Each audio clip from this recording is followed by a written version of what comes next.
Right, so hello and welcome back to Books and Things, and welcome to another video. And today I'm going to be telling you about all the books that I read in September.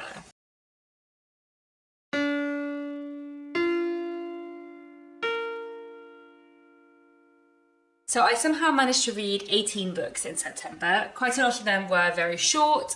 September was Shorty September over on Booktube, where lots of us have been reading very short books. But I did read a couple of long books, or I did finish off a couple of long books this month as well. So let me start off, as always, with the classics. I did read quite a lot of classics this month. One thing that I finally finished off reading in September was this. This is The Betrothed by Alessandro Manzoni, translated from the Italian by Bruce Penman. This novel was first published in Italian in 1827, but it's a historical novel. It's set in the early 17th century, and it tells a story of a young couple who are engaged, betrothed, when a local tyrant intervenes and stops them from getting married, because he wants the young woman for himself. And it kind of follows what happens to them and some of the people around them following on from this.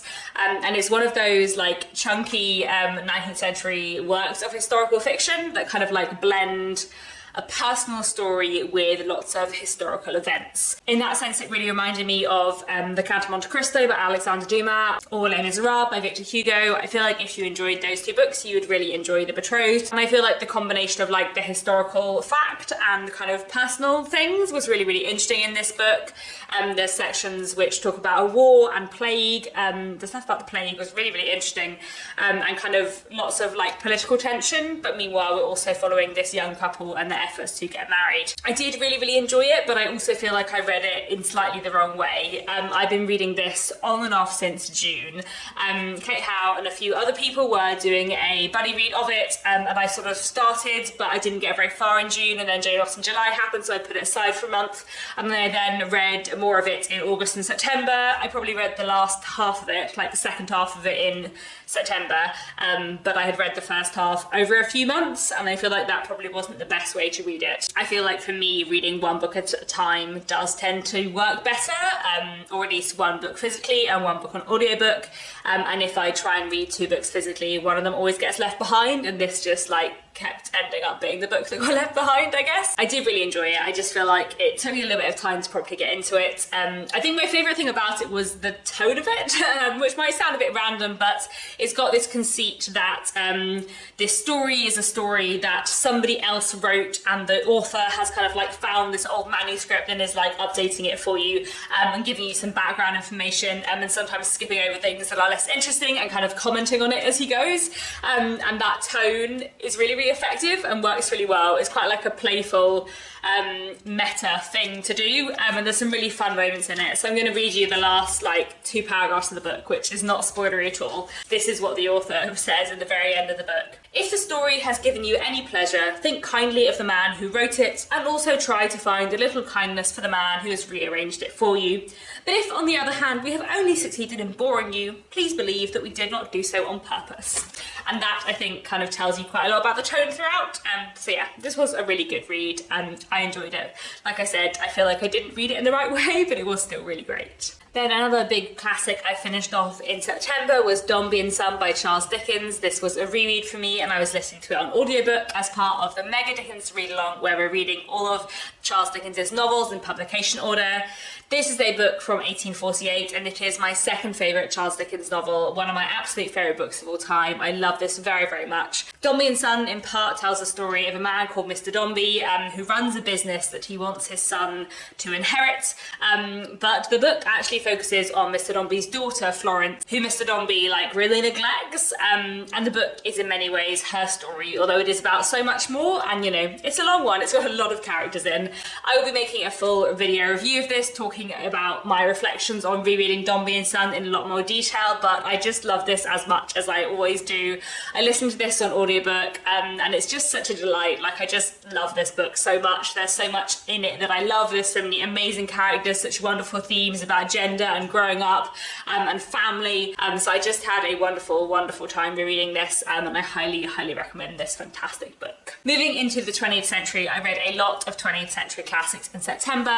One book I read was this. This is Untouchable by Mulk Raj Anand. This is an Indian classic from 1935 and a really, really interesting book. This book follows one young man of about 18 years old over the course of one day of his life. And this young boy is from the untouchable caste. He is right at the bottom of the class and caste system in India. And this book is basically looking at his difficulties and how people treat him over the course of one day. It's a really, really interesting book that I just found fascinating and really, really well written. Like, the characterization in it and the psychological complexity in it is really good. I would really, really recommend this. It's a fantastic book and really fascinating. And yeah, I'm really glad that I finally read this. I found it a really, really interesting book. Then, sticking in the 1930s, I read 3 Agatha Christie books in September, all of which I listened to with my husband Nick. We've been working our way through Poirot together on audiobook, and the 3 that we listened to in September were Murder in Mesopotamia, Cards on the Table, and the ABC Murders. The ABC Murders was a reread for me, and the other 2 were new to me. I'll quickly go through them, but I really love Agatha Christie. I like all of her books, and she's always great fun. She writes just the best murder mysteries, so I think that stands for all 3 of them. Murder in Mesopotamia is about a murder that happens on an archaeological dig. It's narrated from the perspective of a nurse who has been called in to look after a woman who is part of this dig, and then Poirot turns up once a murder occurs, and everyone has to solve it. It is a pretty good Agatha Christie, but Cards on the Table and ABC Murders are better. Cards on the Table was a really fantastic read and a really fun one for me as someone who has read quite a few other Agatha Christies. A man hosts a dinner party and he invites to this dinner party 4 people who he thinks have committed a murder in the past, and 4 people who are in some way or other sleuths or detectives. So we have Poirot, of course, this being a Hercule Poirot book, but we also have Superintendent Battle, who is a character from some other Agatha Christie books. I've read a couple of books with Superintendent Battle before, and I didn't know he crossed over with Poirot, so that was super fun. There's also Colonel Race. Again, I've read another Agatha Christie book that features him. And then there's also a new character, Ariadne Oliver, who I gather turns up in lots of other Poirot books in the future, and she's a detective writer. Obviously, there's going to be a murder at this dinner party, and you know, the 4 sleuths are going to have to team up to find out who committed the murder, and it's just a really, really good Agatha Christie. And then it was really great to reread the ABC Murders, and in fact the ABC Murders is one of those Agatha Christies that I think was just fantastic on a reread. Basically, the ABC Murders looks at a series of murders that seem to be linked alphabetically, and it's just a really, really, really good mystery. Like, it's just a very, very good mystery, so I highly recommend the ABC Murders too. And I've completely forgot that although I listened to them on audiobook, I do have a copy of the ABC Murders, but I didn't hold it up. Oh well. Anyway, then sticking with the 1930s, but moving away from novels, I also read this play. This is Gaslight by Patrick Hamilton, and this was fantastic. As I mentioned before, I'm in a book club where we read a play, a short story, and a poetry collection every month. This was our play for September, and this was just absolutely fantastic. I love Patrick Hamilton. I've read a few of his novels, and this was wonderful. So this play, Gaslight, was written in the 1930s, but it's set in the late Victorian period, and it starts with a married couple, and something is clearly wrong between them. And the only other thing that I will tell you about this play is that this play is the work of literature from which the term gaslighting comes, or at least there was a film made of this play, and I think probably the term gaslighting is probably more likely to come from the film. And this play is like both quite distressing but also just fantastically written, and I can't recommend it enough. Really, really great read. And then the poetry collection we read for September was from the 1940s, and that was The North Ship by Philip Larkin.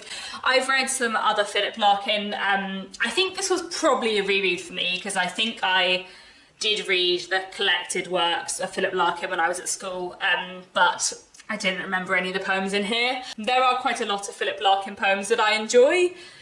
Not many of them were in this collection, and this collection was just really quite boring, to be honest. I quite like Philip Larkin's poetry in general.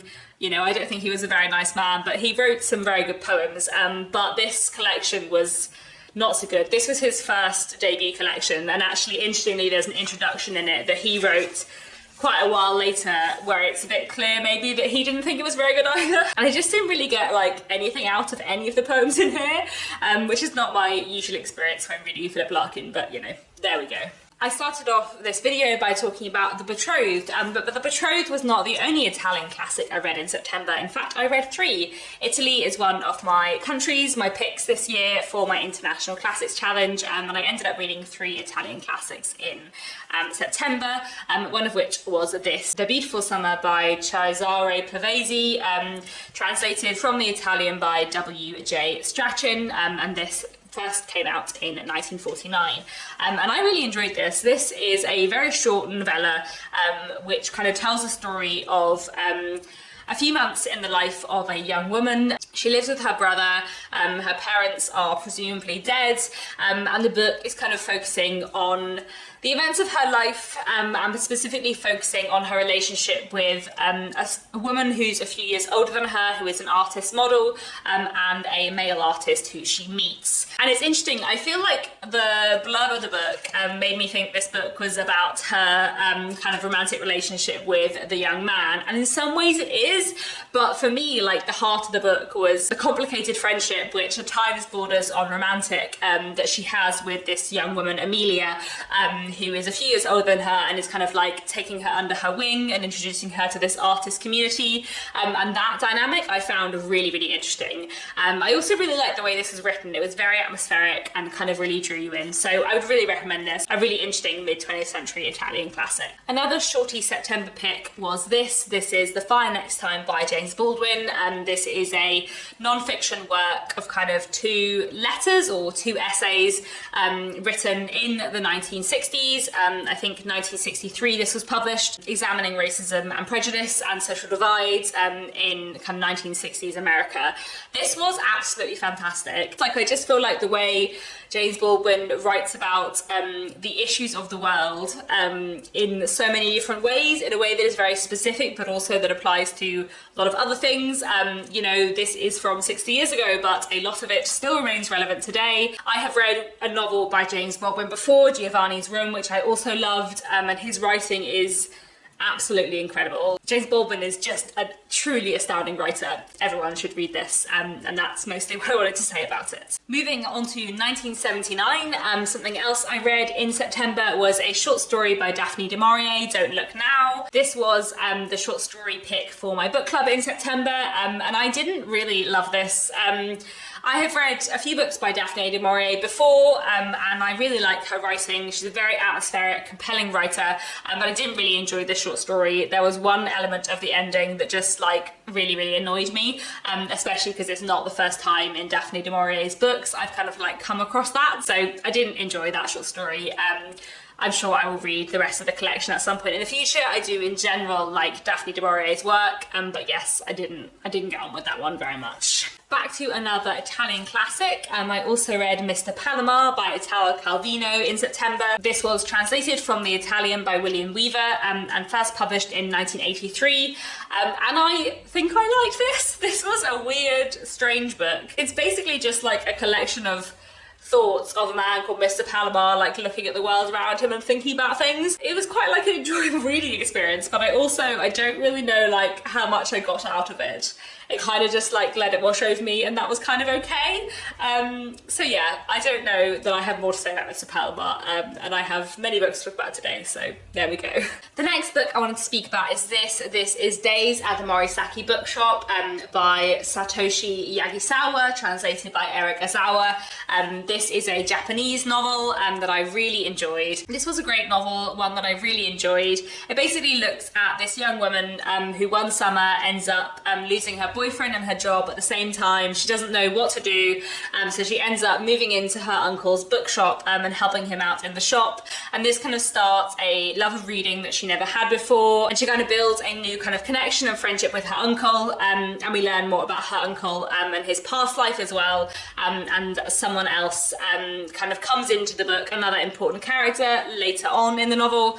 I really liked it. I thought it was really powerful, moving, and just like filled with a love of books in a really great way. So I really recommend this. It was a really good read. Then another book that wouldn't fit into Shorty September was this. So this is Circus of Wonders by Elizabeth McNeill, which I finally read in September, having been meaning to read it for ages, and I thought was really, really fantastic. I really like Elizabeth McNeill. I read her first book, The Doll Factory, as well, and loved that, and this was also fantastic. So this book follows a few different characters who are all kind of pulled together by this circus. This is set in the Victorian period in 1860s, I think, and we're following in part a woman called Nell who joins the circus at the very beginning of this book. I feel like this book was really fantastic in lots of ways. The characterization in it was really, really good, and I loved the ending, and the kind of character relationships felt so real. I also feel like the themes of this book were fantastic. I feel like the way this book looked at the kind of like toxic nature of the power dynamics within a Victorian circus was really, really, really good, and I thought was like really complexly and fascinatingly explored. I also feel like the plot was just great. Like, Elizabeth McNeill is just a very, very good plotter. And basically, overall, this was just a really, really fantastic book, and one I definitely recommend. Another book I read in September was this. This is the BBC National Short Story Award 2022. A bit late to the day. I'm reading this later on in 2023, but this has been on my shelves for a while, and I finally read it. So this has 5 short stories, which were all shortlisted for this prize, and I enjoyed all of them, some more than others, as always happens with a short story anthology. My favourite story in it was definitely And the Moon Descends on the Temple That Was by Carrie Andrew, which was a kind of like post-apocalyptic short story about a kind of love story after a massive pandemic, and it was just very, very, very good. I think my favourite book of the month was probably Bleaker House by Nell Stephens, which I just absolutely loved. Nell Stephens is one of my favourite writers of all time. I've now read all 3 of her published books, and I just think she is a wonderful writer, and I just loved this hugely. So this was her first book. This book is, I guess, a memoir, but in some ways it also is like a semi-autobiographical novel, and also it has quite a lot of short stories in it. So, you know, what is this book? Who knows, but it is great. The subtitle of this book is Chasing My Novel to the End of the World, and the very beginning of the book says, "This is a work of memory and invention by someone who set out to be a novelist. The memoir chapters include fictionalized characters, events and chronologies, and the interspersed fiction is just that." So, as it says on the tin, this book is quite a strange amalgamation of different forms and genres, and it is wonderful. So this is kind of primarily a writing memoir, I guess. It's Nell Stephens writing about the time when she went to live for a few months on a deserted, quiet island in the Falkland Islands, where 2 people lived for some of the year, but for some of the time when she was there, it was literally just her on this island with all her provisions, and she went to this island basically to try and write a novel, but it didn't necessarily go that well. And it's a book that is partly like a coming-of-age story and partly a book about writing, and intermingled with the kind of memoir stuff are some short stories. And I just absolutely love this. I thought it was wonderful. I love the way Nell Stephens writes. I find her writing very, very, very funny. Like, there were some bits in this that just like made me laugh out loud and really made me smile. I don't know if you would love this book as much if you don't write. Like, I think if you like books, you probably would still really enjoy it, and it's a fantastic book. Like, I think there's still a lot to get out of it if you don't write, but I feel like this book probably, like, especially moved me and especially caught my attention because I also write. I probably wouldn't like press this into everyone's hands as much as I would her novel Briefly a Delicious Life, but at the same time I also feel like this has been one of my absolute favourite books of the year, and I just absolutely loved it. So good. I highly recommend this, especially if you're someone who writes. Finally, I have 2 poetry collections to speak about, both of which came out this year.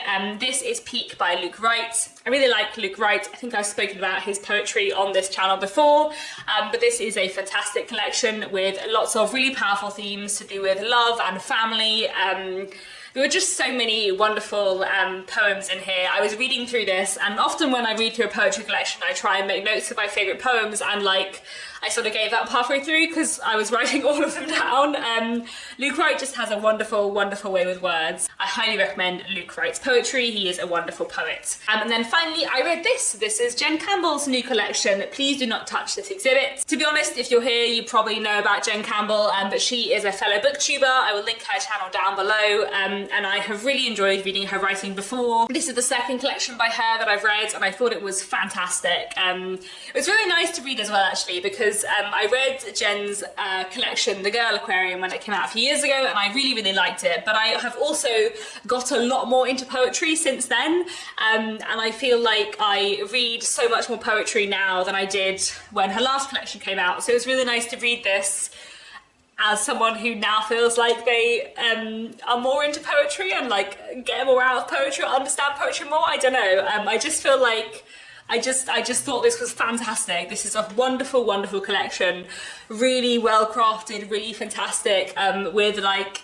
a through narrative running through it and lots of like poems that link together in a really powerful way. I found it exceptionally moving and just like so well done. There's a lot of different themes that Jen is looking at in this collection, but kind of at its heart it is a collection that looks at medicine and disability and growing up, and experiences in and out of hospitals and other medical settings. In the first half of the book there's quite a lot of poems which kind of look at Jen's experiences in and out of hospital as a child, and then later on in the collection she writes about her experiences going through IVF as an adult and the sort of like through line between different hospital and medical experiences. I just thought this was a really well written, powerful collection, one I'd highly, highly recommend.